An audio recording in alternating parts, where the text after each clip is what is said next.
Inireklamo sa kasong panggagahasa ang isang ex-convict na nasakote sa drug buy-bust operation ng Haniway Municipal Police Station sa barangay Don T. Lotero sa lalawigan ng Iloilo noong Pebrero 4. Kinilala ang suspect bilang si alias Patotoy, 27 anyos, street-level individual at residente ng barangay Damuong, Haniway. Mayroon itong 3 anak at live-in partner na miyembro ng LGBTQ community. Ang biktima ay kinilala naman ni si alias Inday at tinatayang nasa early 20s at residente rin ng Haniway. Sa panayam ng K5 News FM Iloilo kay Police Captain Marlon Perez, hepe ng Haniway Municipal Police Station, sinabi nitong noong Enero 24 ay nagtungo sa himpilan ng pulisya ang biktima kasama ang kanyang mga magulang upang i-report ang umano'y panggagahasa. Ayon kay Perez, 1 linggo pa lamang na magkakilala ang sospek at ang biktima at niligawan umano ng sospek ang babae. Dinala umano ng sospek ang biktima sa Bacolod City kung saan pinainom o pinagamit nito ng iligal na droga ang babae. Nang mawalan na ng ulirat ang biktima, dito umano ito ginahasan ng sospek at pinagamit pa sa ilan nitong mga kaibigan.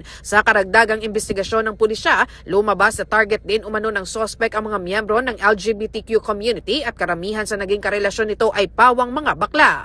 Dahil sa Bacolod City naganap ang krimen, ine-refer na ng Haniway Municipal Police Station ang kaso sa Bacolod City Police Office. Sa kasalukuyan, nananatiling nakapiit sa Haniway Municipal Police Station ang sospek kaugnay ng kaso nito sa iligal na droga.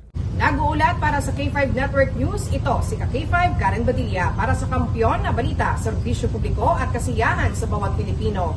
K5 News FM. K5 News FM. News FM.